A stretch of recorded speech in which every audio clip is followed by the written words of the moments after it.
السلام عليكم ورحمة الله. كيف حالكم يا أصدقاء؟ أتمنى يا رب تكونوا بخير. أهلا ومرحبا بكم وعودة جديدة مع أحمد صالح وبتصميم وإنشاء المحتوى التفاعلي والاحترافي في برنامج مايكروسوفت باوربوينت.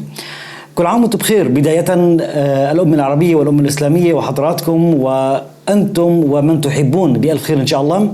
مع أنه عيدتي اجت متأخرة شوي، لكن الظروف سبحان الله ما سمحت لي إني أكون معكم بالأسبوع الفائت.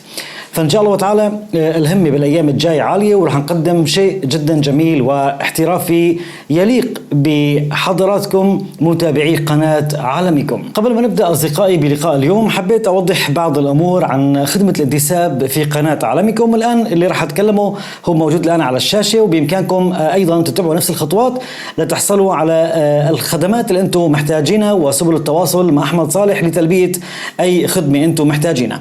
طبعا نحن الآن لو دخلنا إلى الصفحة الرئيسية إلى القناة رح نشوف في عندي مفتاح الاشتراك أو السبسكرايب، وعندي مفتاح الجوين أو الانتساب. رح ننقل لمرة واحدة على مفتاح الانتساب. مثل ما أنا شايفين بتطلع لي 4 مستويات للخدمة.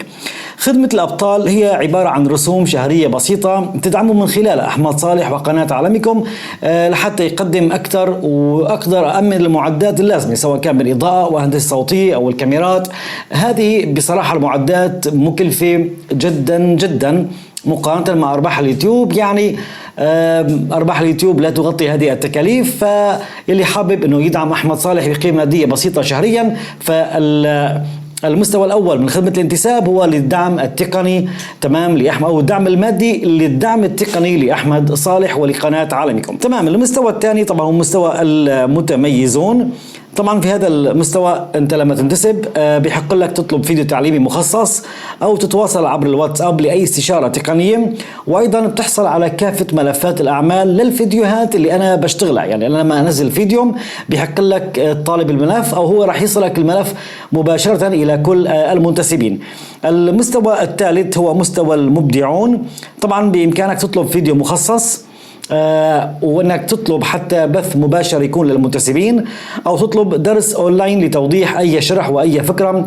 هو ليس كورس، لكن هو عباره عن تغطيه لاي فكره بتحب اني اشرح لك اياها. ممكن اكون معك عبر الميتنج او عبر الهانج اوت اقصد، او عبر الزوم، او عبر البث المباشر من اليوتيوب الخاص في المنتسبين وما شابه ذلك. وايضا في مستوى المبدعون بيحق لك تطلب او بيخولك لطلب مشروع خاص، سواء كان باوربوينت او انترو او مونتاج او اي مشروع بتطلبهم. المستوى الثالث بنقدم من خلاله هذه الميزات. المستوى الرابع هو مستوى المحترفون.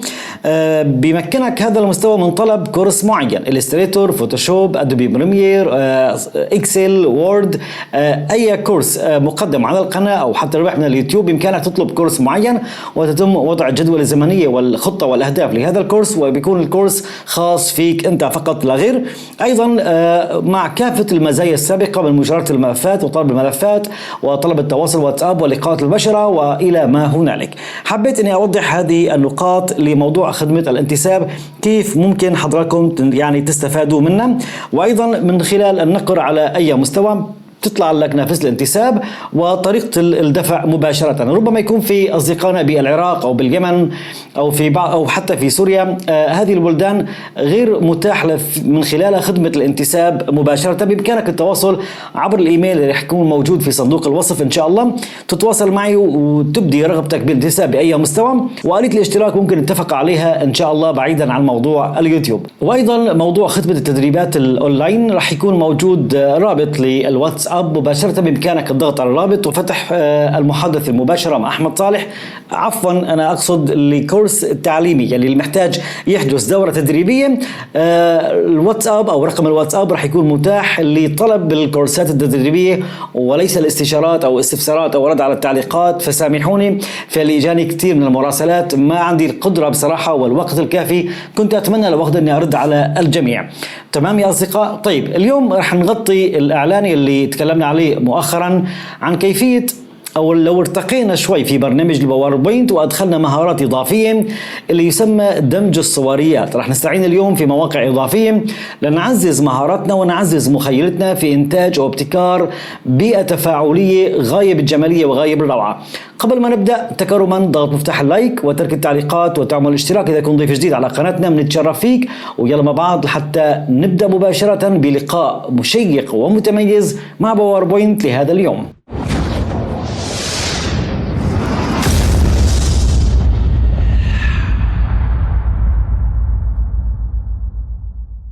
اهلا ومرحبا بكم مره ثانيه اصدقائي ومحبي قناه عالمكم الافاضل. مثل ما انا شايفين احنا الان على برنامج الباوربوينت. طيب بدايه راح نتوجه الى احد المواقع لحتى نحمل الصوره يلي راح نبدا بالعمل عليها او تصميم غلاف تفاعلي او نحن بنسميه سلايد رئيسي او ماستر، يعني شريحه افتتاحيه ربما تكون اي شيء على بالك فيك تصمم بالابعاد اللي انت محتاجها، لكن هو راح يكون شبيه الى غلاف كتاب لكن كتاب الكتروني تفاعلي. تمام؟ طيب بالنسبة لموضوع الموقع، هذا الرابط أو رابط الصورة بذاتها راح تكون موجودة في صندوق الوصف إن شاء الله. راح نبدأ بالعمل عليها مباشرة. طبعا بإمكانك أنه نحن ننقر باليمين ونختار نسخ الصورة وبتوجه إلى باوربوينت وبنعطي لصق الصورة. الموضوع أنه الصورة راح تكون بالدقة الأدنى، ما راح تكون بالدقة العالية، فلهيك أنا بجي إلى مفتاح داونلود فري، بنقر على السهم في عندي هون بيمكنني بالتحميل بثلاث مقاسات، سمول والميديوم واللارج، يعني فنحن نختار احنا بنختار الابعاد الكبيره او الدقه الكبيره وبنكر عليها وبحدد مكان لتحميل الصوره وبضغط على مفتاح السيف. تمام، حتى نبدا بتحميل الصوره. اذا الخطوه الاولى انه نحمل الصوره بالدقه العاليه. بنرجع الى برنامجنا في الباوربوينت، انقر باليمين وبتوجه الى اللي اوت يلي هي تخطيط، وبختار منها بلانك اللي هو شريحه فارغه. بالنسبه للاصدقاء طلبوني ارجع اللغه العربيه، لكن انا انصح الجميع انه هو يعني يحاول يتماشى مع اللغه الانجليزيه. طيب يا اصدقاء، راح نتوجه الان الى انسيرت يلي هي ادراج، وبنختار منها بيكتشر اللي هي صورة this device من هذا الجهاز. بتوجه إلى سطح المكتب، أنا كنت منزل الصورة هون، بحدد على الصورة وأنقر على مفتاح insert أي إدراج. الآن الصورة مثل ما أنا شايف صورة عمودية، تمام، فبدي أحاول أخلي طبيعة العمل أو كادر العمل أو فراغ العمل ومساحة العمل يعني بقدر مقاس الصورة بالضبط. أنا ماني محتاج أغير في أبعاد الصورة، فلهيك أنا لو نقرت على الصورة وتوجهت إلى قائمة الفورمات يلي هي التنسيق، بنلاحظ عندي هون الطول والعرض. شو بنلاحظ عندي هون؟ الطول والعرض. بإمكاني أنا أخذ هذه القياسات تماما، هذا هو العرض وعندي هذا هو الطول، أخذ القياسات وأبدأ بهندسة أبعاد الشريحة بنفس المقاس تماما. طيب بنرجع إلى موضوع الديزاين. هذه ديزاين وعندي هون سلايد سايز، تمام، او هو موضوع مقاس الشريحه. تمام، فيني اختار مباشره من هون مقاس الاي 4 مثلا واختار اتجاه عمودي وانقر على اوكي وبختار تكبير. تمام، هذا اذا حبيت انا شو اعمل يعني اتجاه بمقاس الاي 4 مقاس ستاندر. هلا انا اذا ضبطت الصوره بهالشكل هذا بلاحظ انه في عندي بالعرض عندي مسافه، يعني انا اذا كان قصيت الصوره فراح يشوه بابعادها. تمام، بهذا الشكل. فلهيك انا راح ارجع اعدل عرض الشريحه او فراغ العمل بما يتناسب مع عرض الصوره بالضبط. فبتوجه الى فورمات وعندي هون العرض، بقوم بالنسخ، هذا النسخ، وبتوجه مره ثانيه الى ديزاين وعندي تخصيص الشريحه وعندي العرض، هذا هو العرض. تمام، بعمل لصق للابعاد وبختار اوكي ومن ثم ضبط. فبنلاحظ الان انه انا غيرت بابعاد الشريحه بما يتناسب بالضبط مع ابعاد الصوره تماما.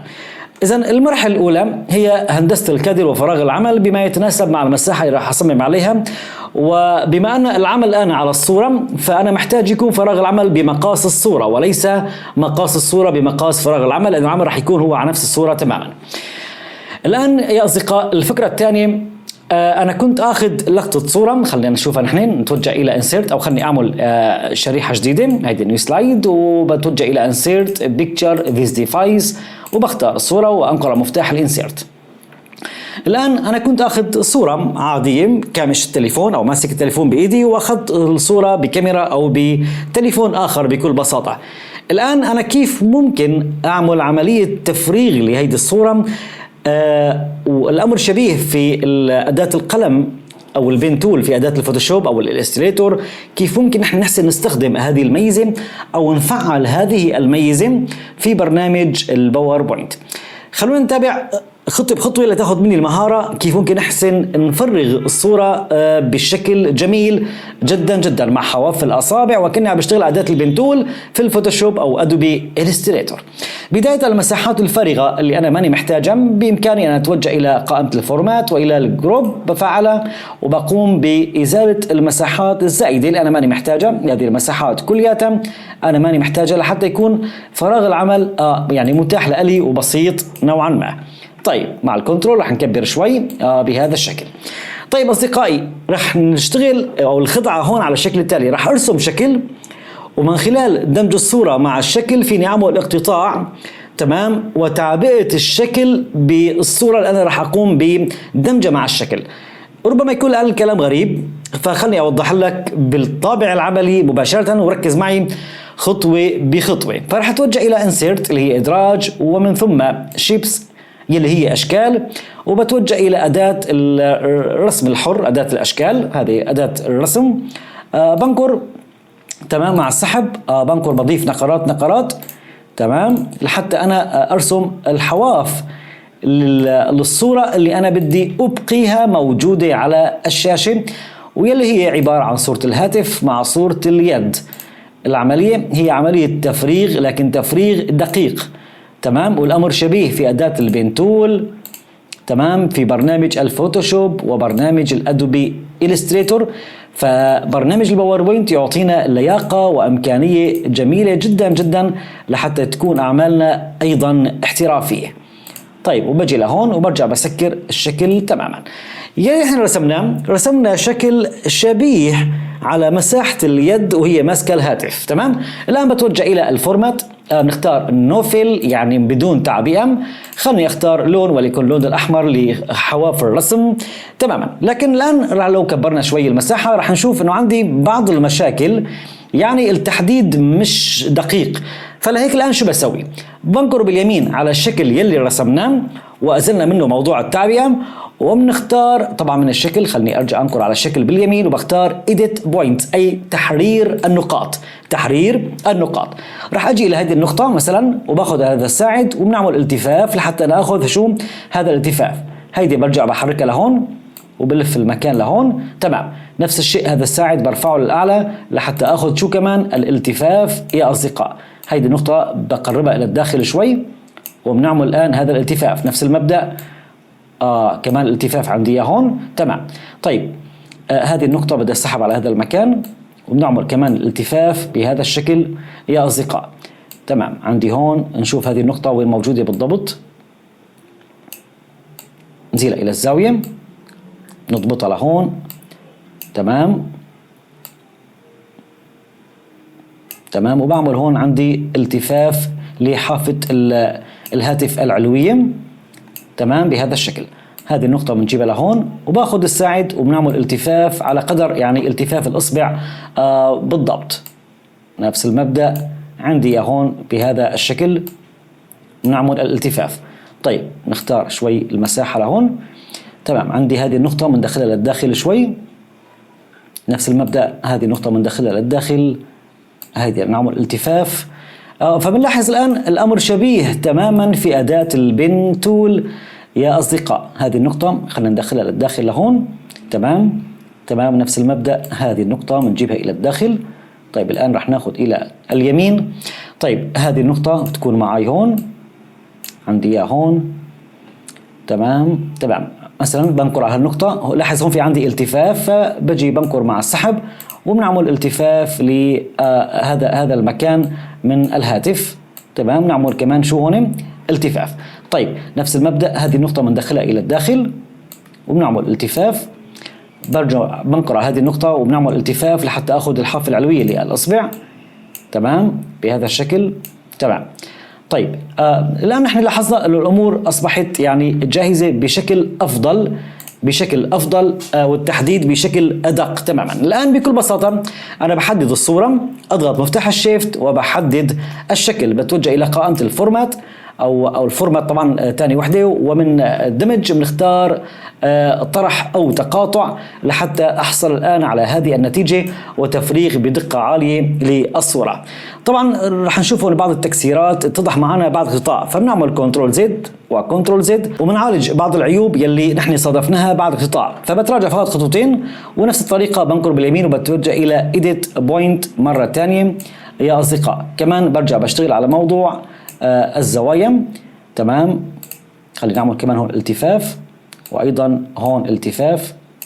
تمام، يعني هو تعب او تركيز شوي بسيط وبتطلع بنتيجه جميله جدا جدا ان شاء الله. تمام، فقط نعتمد على موضوع الالتفافات فقط لا غير. فبنرجع نحن كمان من لما انتهينا بحدد على الصوره، اضغط مفتاح الشيفت وبحدد على الشكل اللي رسمناه، ومن فورمات بنختار ايضا التقاطع او بنختار الطرح. تمام، لحتى يعطيني الان هذه النتيجه.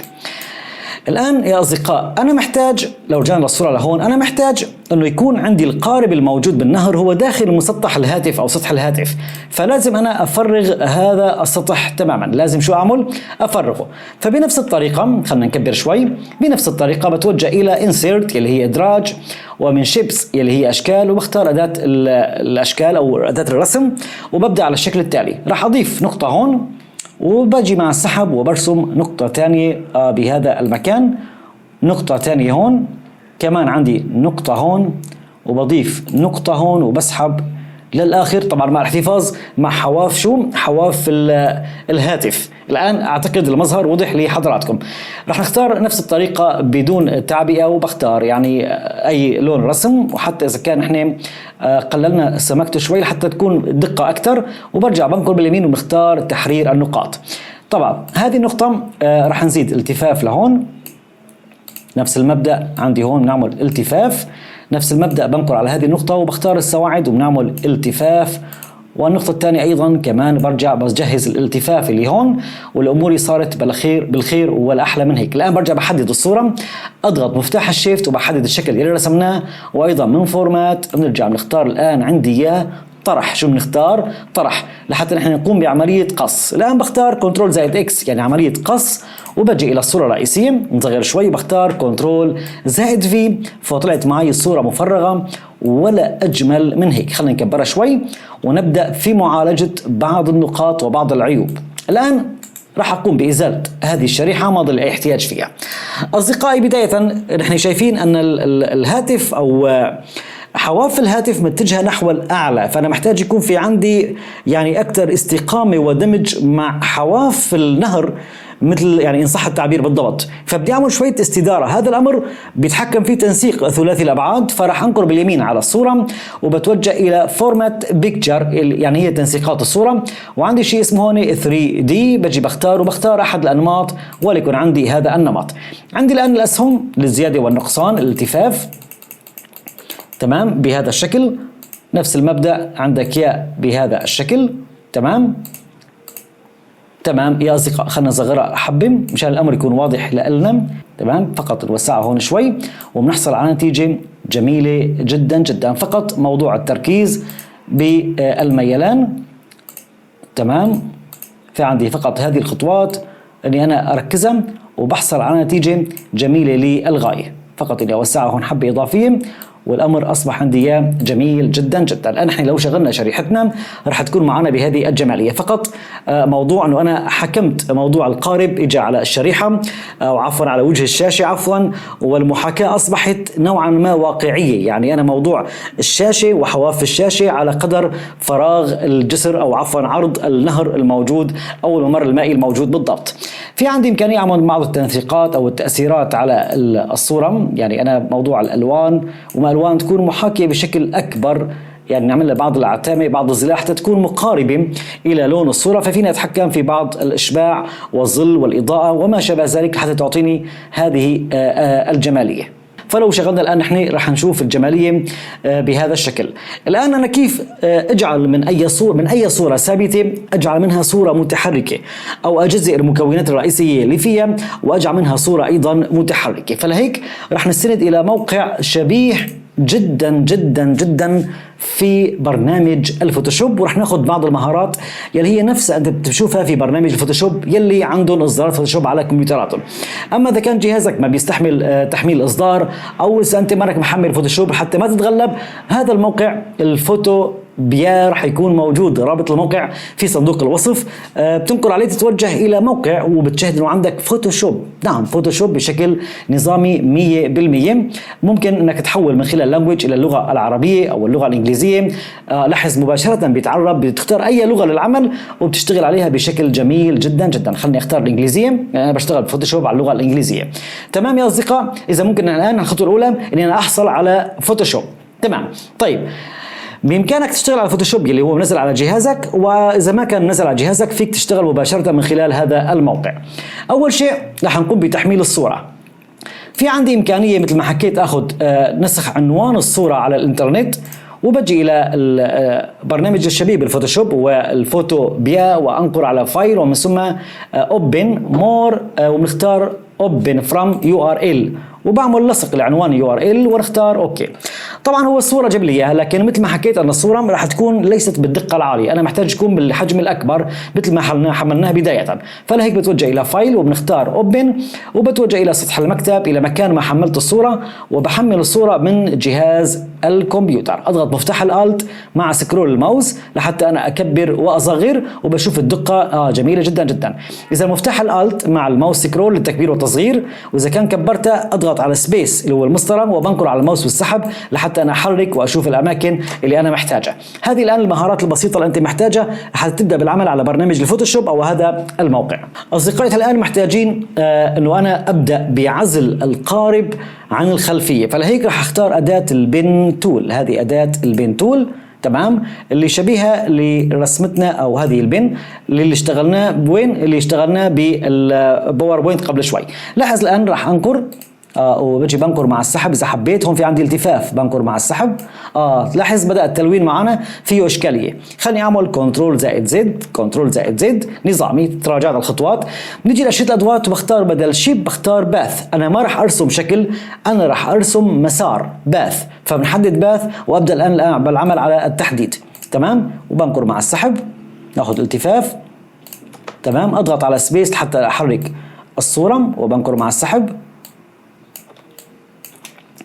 نفس المبدأ. راح اسرع الفيديو شوي وبرجع لكم بنهاية التحديد، لكن الامر هو جدا جدا جدا بسيط.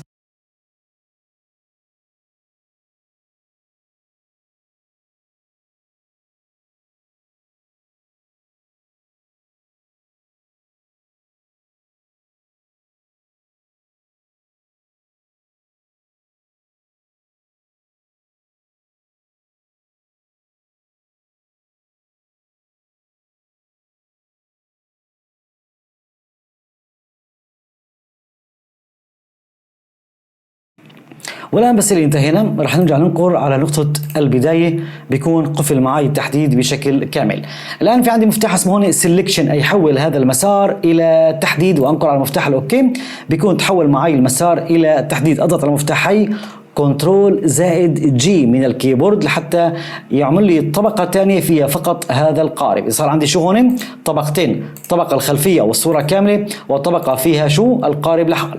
الآن بدي أخفي الطبقة اللي فيها القارب وأترك أرجع إلى الخلفية، بحدد على الباك جراوند أو الصورة الأصلية، وبدي أعمل عملية إخفاء لهذا القارب، عملية شو؟ إخفاء من الصورة. فبستعين بأدوات الاستنساخ أو أدوات التصحيح إن صح التعبير. فبنختار الباتش تول. تمام، لاحظ الآن راح أرسم يعني للتجربة فقط لا غير الآن، لحتى نتعلم نحن على شو؟ على الأداة. بعد ما رسمت هذا التحديد بنقر مع السحب بهذا الشكل. راح يبدأ الآن برنامج بالمعالجة وعملية عزل الصورة، تمام، وتصحيح صورة وموضوع الدمج لحتى يخلق بيئة منسجمة تماما ويعطيني النتيجة اللي أنا بحتاجها تمام بالضبط. راح نختار انتظار لأن الموضوع الآن بيشتغل على الإنترنت حتى يبدأ بمعالجة الصورة ويعطينا نتيجة مثل ما أنا شايفينها أنه عمل عملية الدمج تماما وقام بإزالة القارب. الآن نحن راح نفعل الصورة الأصلية أو الصورة الثانية اللي صارت أو نحن اللي أخذناها، وبنشوف أنه نحن كان في عندنا الآن نتيجتين أو في عندي الآن طبقتين، طبقة الباك جراوند وطبقة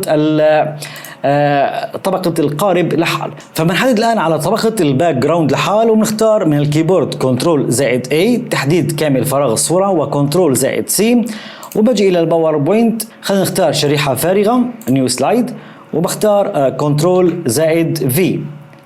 فعملنا عملية لصق من الموقع مباشرة، والصورة أدخلناها مثل ما شايفين بالضبط. برجع للموقع وبرجع إلى الطبقة نفسها اللي هي طبقة الصورة فقط لا غير، عفوا أخذ أداة التحريك، هذه أداة التحريك فقط، أخذ هذا العنصر وبختار كنترول زائد A وكنترول زائد C، وبرجع إلى الباوربوينت وبختار كنترول زائد V.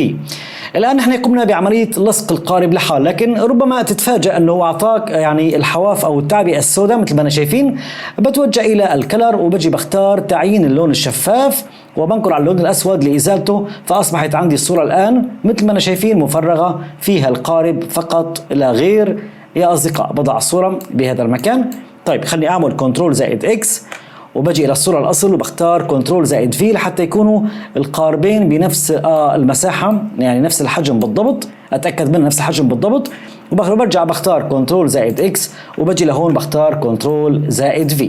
الآن بالصورة هون برجع بختار صورة الهاتف مع اليد كنترول زائد X وبجي لهون بختار كنترول زائد V. هذه الصورة بعمل لها ديليت، ما ضل عندي أي احتياج فيها.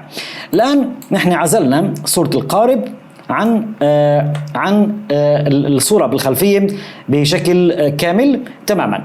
الآن صفى عندي أيضا موضوع الموج الموجود هون، هذا الموج أنا محتاج أيضا أن أنا أعزله، فبتوجه إلى الموقع.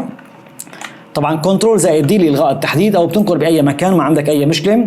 تمام. لاحظ الآن خلي أنا أرجع هذه الطبقة أخفيها. أنا محتاج من الباك جراوند، ركز معي فقط أنه أنا رح أحدد على الباك جراوند، أنا محتاج هاي الموجة فقط لا غير. فبنختار أداة الليسن تول هي التحديد، وبجي بنقر مع السحب لحتى أنا أرسم هذا التحديد على هيدي الموجة فقط لا غير. بكل بساطة حددناها، واخترت كنترول زائد سي من الكيبورد، وبرجع إلى باوربوينت وبختار كنترول زائد في. نفس المبدأ بجي بنختار تعيين اللون الشفاف وبنقر على اللون الأسود وبنزيل اللون الأسود. راح نصغرها بما يتناسب مع الموضع يلي هي كانت عليه بالضبط، أركبه تماما على الصورة بالضبط. إذا حبيت أعمل عليها بعض التأثيرات فممكن نحن نختار على سبيل المثال من التأثيرات من هون. في عندي شيء اسمه حواف ناعمة لحتى ما يبين أي حدية بالقص لما نحن عملنا تحديد للصورة. فلو كبرناها شوي تمام، يمكن وسعنا شوي تمام، مناسب. هيدي حواف ناعمة، أو أخذ أحد الأشكال الجاهزة ما عندي أي مشكلة فيها، وبطبق الآن الأشكال أو الرسمة فوق الأصلية تماما يا أصدقاء. الآن نحن لو شغلنا أصبح عندي الآن المظهر جميل وجذاب للغاية. صف عندي موضوع الانيميشن فقط لا غير. الآن لإضافة الحركة فقط لا غير اللي بقي معنا بالتأثيرات الأخيرة، بحدد على القارب وبتوجه إلى الانيميشنز وبجي إلى إضافة حركة وبنختار خط أو لاين تمام بهذا الشكل يا أصدقاء. طيب كلام جميل. الآن الخط كان طبعا يعني كبير شوي المسار، اضغط مفتاح الشيفت وبنقر على النقطة الحمراء وبسحبها للأعلى. خلنا نكبر حتى نشوف الطول الكامل للتأثير. تمام. لاحظ عندي هيدي البداية وعندي هيدي النهاية، بنقر مع السحب لحتى نحن نرفعها لفوق شوي، يعني محتاج يكون مسار الحركة فقط شيء بسيط، يعني الأعلى والأسفل. بنفعل جزء الحركة وبنقر نقر مزدوج لحتى أتوجه إلى خيار التأثير. بختار يكون انعكاس تلقائي، وأترك موضوع البدء والإنهاء المتجانس تماما. وموضوع السرعة هلا رح نشوف السرعة تمام. بختار يكون عندي أيضا مع السابق تمام. وعندي هون موضوع المدة منطولها شوي كمان، لا في حرج في الموضوع، انت بتقارن الموضوع حسب رغبتك. الآن احنا لو ركزنا فقط على موضوع القارب رح نشوف هذه الحركة والانيميشن البسيطة يلي هو عمالي بيبدأ فيها، لكن أنا محتاج يكون في عندي تكرار. شو عندي؟ تكرار. فبتوجه إلى التايمينج وبجي بختار هون تكرار حتى نهاية الشريحة، يعني يضل عيد نفسه حتى نهاية الشريحة. ورح نعمل عملية تسريع بسيط للحركة لحتى يكون واضح معنا. الآن نحن لو طلعنا على القارب رح نشوف أن يعني عمالي بيعمل نزول وطلوع بسطح المي بالضبط. هذه الحركة اللي نحن كنا محتاجينها. الآن راح أصغر شوي وبحدد على الموجة، هذه هي الموجة اللي نحن قمنا باقتطاعها، وبجي بضيف تأثير الآلة هي موضوع النمو والتقلص. بنقر نقر مزدوج لحتى نبدأ ببعض الإعدادات الآلة. بختار يكون عندي أيضا مع السابق، ومنفعة لبدء وانهاء متجانس، وبختار يكون في عندي الإرجاع تلقائي أو العودة تلقائي، والتكبير يعني ولتكن معي بنسبة وليكن ليس 150 110 فقط، موضوع نسبة التكبير، ونختار اوكي. والسرعة كمان بختار بنفس السرعة اللي اخذناها للتأثير السابق. تمام. فلاحظ الان نحن لو شغلناه راح نشوف ان القارب مع الموج كيف عمال بيتحرك معنا بشكل جميل. صف عندي ايضا فقط موضوع التكرار حتى نهاية الشريحة، بجي هون بختار تكرار حتى نهاية الشريحة، يضل التأثير يعيد نفسه. فلو شغلنا راح نشوف ايضا هذه الجمالية. تمام. طيب الان احنا وضعنا موضوع الانيميشن والدمج والامورنا كلها اصبحت جاهزه. صف عندي موضوع عنوان الغلاف، عنوان غلاف، كيف ممكن انا اكتب العنوان وازيل العنوان. طبعا موضوع الكتابه وتاثيرات الكتابه الامر منه صعب، انا راح احتكي موضوع فقط الغيوم، فلذلك راح يكون في معكم رابط ايضا في صندوق الوصف لتحميل الصور المفرغه. بجي فقط في حقل البحث بكتب كلمه غيوم وبنقر على اي غيمه انا محتاج اخذها، مثلا هذه الغيمه، وبجي بختار تنزيل بصيغه PNG، فمستحيل هي تنزل معك وفي هذه النقطه يعني تمام، او هذه النقاط، فتنزل صوره مفرغه تماما. الآن راح اتوجه إلى Insert وبختار Picture This Device، واختار بعض أشكال الغيوم 2 3 4 تمام. وعندي كمان اللوجو الخاص باليوتيوب راح نختاره وأضغط على Insert تمام. راح أصغر شوي وبسحب الصوريات على هذا المكان. طيب لوجو اليوتيوب الآن مش محتاجه. عندي الغيمة الأولى هذه الغيمة راح نصغرها شوي وليكن مثلا بهذا الشكل. الغيمة الثانية أيضا ارسل للخلف تمام. طيب هذه الغيمة نحطها بهذا المكان وهيدي بهذا المكان حتى اعمل موضوع تداخل الاحرف مع الغيوم، بصراحة يعطي المنظر جميل جدا جدا جدا. تمام. خلي الغيمة الأخيرة تكون معانا مثلا بهذا المكان. الآن اللوجو إذا حبيت إني أصغره شوي، لاحظ الآن فقط مثلا بعمل إرسال إلى الخلف، هو صار تداخل بين الغيمة الأولى والشكل تمام بهذا الشكل تمام. طيب راح ننزل شوي. فالان لوجو اليوتيوب وين اصبح عندي بين الغيوم، غيمه خلفه وغيمتين امامه. نفس الشيء موضوع النص بالضبط. كمان بنفس الطريقه بختار له اي تاثير نمو وتقلص، مثلا نختار نفس التاثير هو موضوع النمو والتقلص. بنفس الطريقه بتوجه الى خيارات التاثير، بجعل بدء وانهاء متجانس، وبعمل انعكاس تلقائي ويكون تكرار حتى نهاية الشريحة، وبختار يكون البدء عندي مع السابق، والمدة الزمنية بتتحكم فيها بالطريقة يلي بتناسبك. لكن ما ننسى أن موضوع حجم التكبير يعني يكون معنا بمقدار 110 يكفي، 110% يعني يكبر بنسبة 110% كافي فقط لا غير. فمثل ما أنا شايفين لوجو اليوتيوب وعندي القارب وعندي الموجة، وأصبح الأمر جميل وجذاب بطريقة إبداعية بصراحة، في دمج الأشكال والصوريات في قالب جميل وتفاعلي واحترافي في برنامج مايكروسوفت باوربوينت. أتمنى إن شاء الله أكون قدمت لحضراتكم شيء جميل والنافع واللائق فيكم. فتكرما لا تنسوني من التفاعل والدعم، وبرجع بركز مرة ثانية لأي احتياجات تطلبوها من أحمد صالح، خدمة الانتساب بتلبيكم مباشرة، ويلي ما بيتفاعل عنده مفتاح الانتساب يراسلني عبر الايميل اللي موجود في وصف الفيديو، وراح البيكم واتواصل معكم ان شاء الله. والقاكم على خير، دمتم برعاية الله، والسلام عليكم ورحمة الله وبركاته.